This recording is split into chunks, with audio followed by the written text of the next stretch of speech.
ici, l'autre instance, c'est suite des rencontres de différents champs dans les sciences humaines, études d'anthropologue, linguistique, anthropologique, voire dit sociologique. La théorie grémassienne pourra connaître une sorte relativement isolée dans le concept de cette même science. On voit dire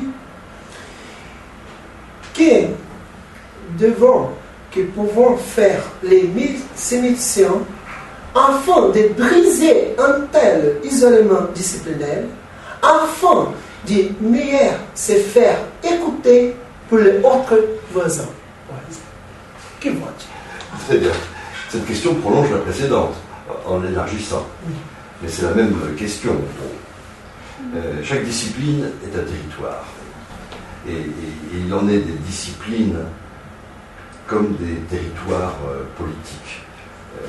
Ils sont évolutifs. Il y a des disciplines qui naissent, qui croissent, dont le territoire s'étend, et puis qui décroissent, qui meurent, et qui disparaissent.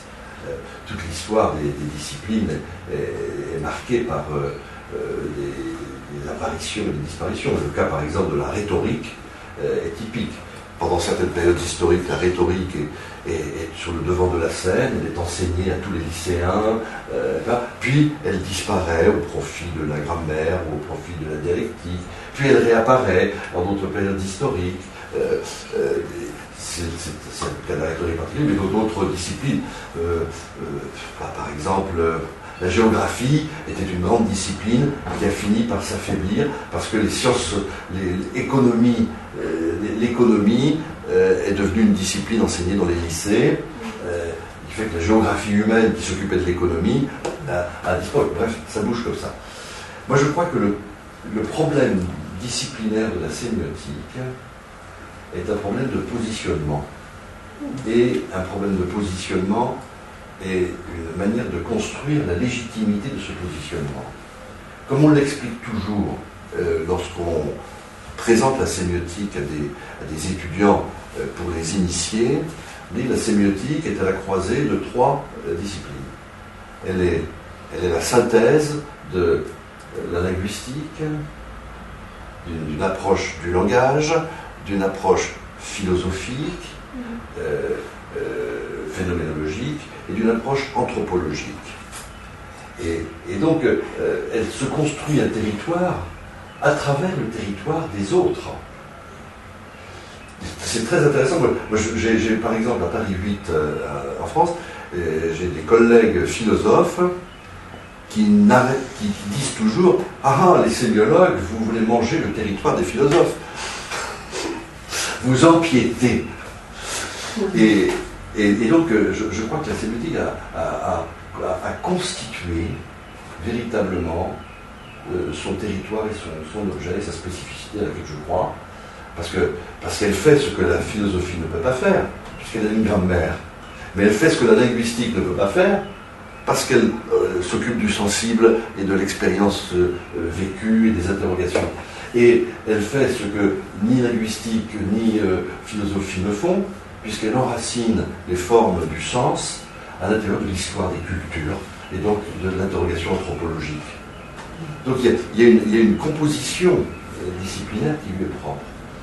Maintenant, je crois que dans le contexte que j'évoquais tout à l'heure de repli sur soi des disciplines traditionnelles dans cette période de révolution conservatrice, je crois qu'il y a un critère qui doit être absolument mis en œuvre, un critère développé et théorisé par Bruno Latour, qui est le critère de diplomatie. Et je pense que c'est très important que nous exercions nos relations avec les autres disciplines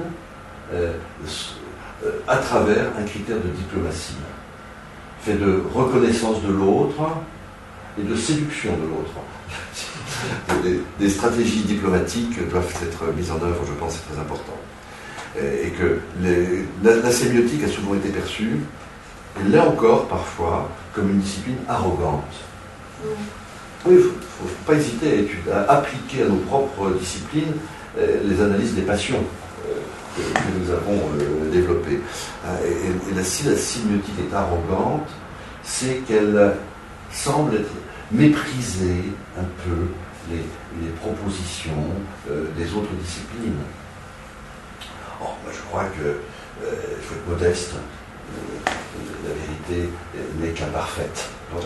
Et donc, il faut à la fois conserver et maintenir les principes sur lesquels notre démarche se fonde, parce que c'est des principes très féconds, mais en même temps, il faut avoir une capacité d'accueil de propositions intelligibles pour les autres disciplines.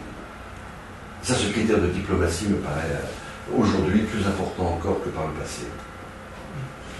Merci. Autre question sur la transmission.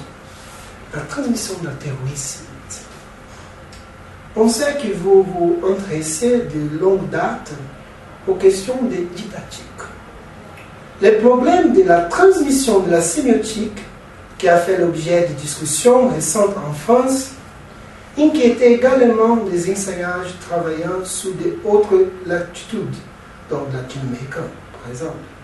Face à la multiplication des voies de la recherche en sémiotique post-grémacienne, quel fond commun fait-il désormais retenir pour initiation des sémioticiens en RE qui font les premiers pas en la matière sémiotique? Je crois que, oui, je me suis beaucoup intéressé, en effet, à la didactique, oui, et particulièrement à la didactique de la sémiotique.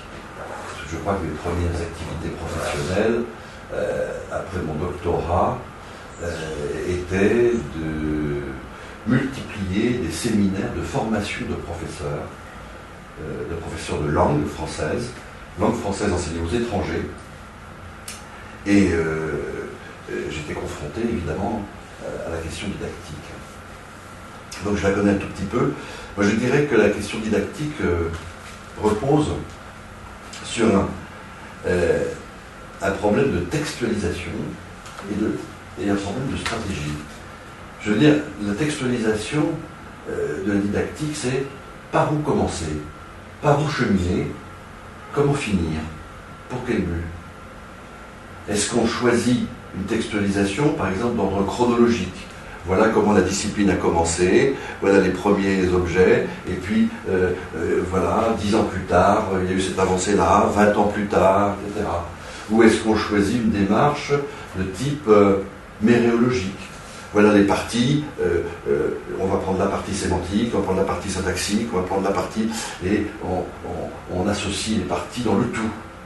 Et on cherche à comprendre, à faire acquérir progressivement la représentation du tout à partir des liaisons entre les parties. Ou est-ce qu'on va prendre adopter une démarche thématique, centrée sur des objets? Par exemple, tiens, on va faire une petite analyse du champ social à travers le discours publicitaire, ou une analyse à travers le champ littéraire, ou une analyse à travers le champ politique, et essayer de faire monter progressivement des questions, etc., à travers... Donc il y a beaucoup de démarches. Et la textualisation implique une réflexion stratégique. C'est-à-dire, où est-ce que l'on veut arriver? Qu'est-ce que l'on veut transmettre?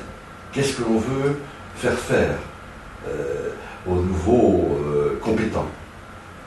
Bon, je crois que cette question-là, elle est accrue avec la multiplication des tendances et des orientations. Bon, le fait, si vous voulez, qui me frappe beaucoup aujourd'hui, c'est que toutes les tendances actuelles de la sémiotique, avec leurs spécialités et leurs originalités différentes, elles ont toutes un socle commun, comme je le disais tout à l'heure, et donc elles présupposent acquis les savoirs antérieurs. Je ne vois pas comment on peut comprendre les propositions de la sémiotique tensive si on n'a pas étudié la grammaire structurale. Je ne vois pas comment on peut comprendre les propositions de Landowski, par exemple, sur la sémiotique de la contagion, sans comprendre, connaître ce qu'il y a derrière sur la syntaxe de la conjonction et de la disjonction. Et ainsi de suite. Donc chaque courant de sémiotique présuppose des acquis. Donc moi je dirais qu'il me paraît inévitable d'adopter une sorte de démarche centrée, en partie au moins, sur une histoire conceptuelle. C'est des grandes questions, vous voyez, il faut comparer avec les autres disciplines. Les débats sont énormes sur ces questions-là. La didactique des disciplines a suscité en France, par exemple encore cette année, des discussions presque, je dirais, presque très violentes dans le domaine de l'enseignement de l'histoire. Il y a eu de nouveaux programmes d'histoire proposés, présentés, votés par l'Assemblée nationale en France, parce qu'en France, les programmes des disciplines, c'est une affaire nationale. On est un pays jacobin. Et donc, le programme d'histoire a été incroyablement débattu. Et c'est vraiment une affaire de méréologie. Par exemple, la droite critiquait les programmes d'histoire d'accorder une place trop grande à l'islam par rapport à la chrétienté. À l'histoire de l'islam par rapport à l'histoire de la chrétienté. C'est les religions. Comment on organise les parties à l'intérieur de ce tout qui est la religion. Ou bien, on leur reproche de minorer la dimension chronologique de l'histoire de France au profit d'une organisation thématique.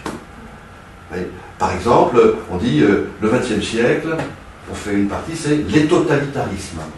Et on a en même temps le totalitarisme nazi et le totalitarisme stalinien et les autres formes fascistes de totalitarisme. Et du coup, on égalise et on brise l'approche chronologique. Vous voyez, donc, ce sont des débats en littérature énormes, ces débats aussi, sur l'histoire, rapport entre l'histoire, les œuvres, les textes, etc.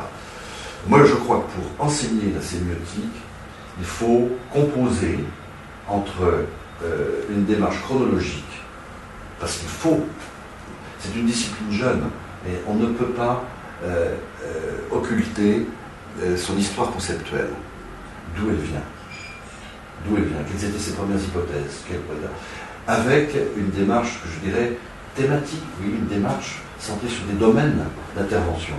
Parce qu'il faut bien voir comment ça marche, sur quel texte, sur quels objets et pour quelle finalité.